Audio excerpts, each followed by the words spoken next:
Mga kalakbay, ipapakita ko yung isang night market dito sa Tiago City, Isabela, mga kalakbay. Yan, dito lang yan sa pag night market, syempre. Malapit sa palengke yan. Santiago City, Isabela Night Market.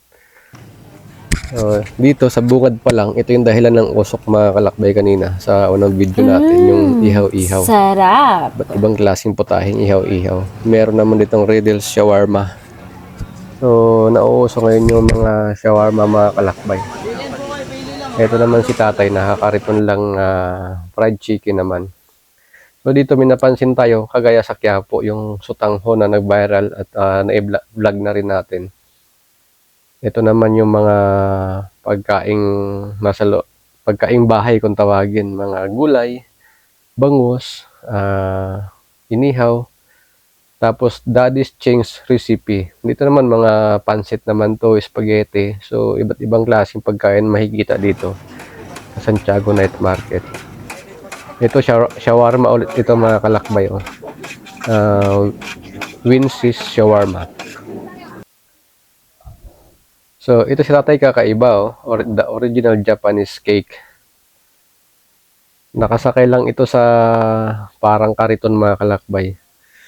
Ito naman yung pambara ng ugat natin, mga kalakbay. Yung mga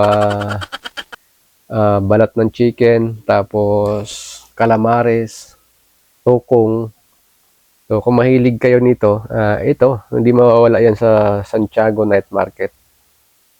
So habang papasyal kayo rito, hindi kayo magugutom at hindi kayo mauuhaw. Kahit wala kayo sa Ilocos, makatikim kayo ng empanadang Ilocos. Dito lang yan sa Santiago Night Market. So, syempre, pagka may night market, hindi mawawala yung okay-okay.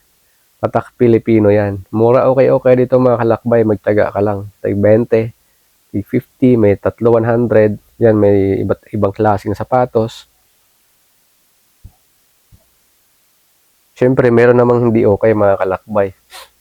Yung tinatawag nilang branded overrun. Yun o, yung asol, gumagala din. Tapos, pag pagod ka na sa kakalakad, siyempre, kain ka muna pampatigas ng tuhod, balot yarn. Ito, mga kalakbay, jumbo inasal at saka lechon. Ito, yung putahin nila rito. Natikman natin to nung unang gabi natin rito. Yung putahin nila dito, mga kalakbay, umorder ako ng isang buong pritong tilapia. May free rice, may 3 gulay na. So, sulit na rin sa 150. May pares, kung mahilig kayo sa pares, hindi mawawala dito yan. So, nasa corn capital tayo. Siyempre, hindi mawawala yung mais. Ito, inihaw na mais. Masarap yan. Sabi ni Ining, ni Ading pala. Ito yung napaka-creative naman to na seller, mga kalakbay. Oh. Yung motorcycle niya, ang ganda pa naman ng motor, ginawang coffee shop. Yan oh. Maganda nga naman to. Mabilis siya makauwi. So, dito pag na gutom ka, kumain ka, siyempre may palamig yarn. Fresh lemonade. Kasarap to pag matamis at malamig. Tapos, meron namang City Cafe. Yan. Tapos, ito naman yung mga milk tea, mga kalakbay. So, try natin umorder dito para matikman natin yung Okinawa nila. So, habang maghihintay ako ng order, nakapila ako. Nahagip ko sa video yung matatanda na nakaupo doon sa gilid.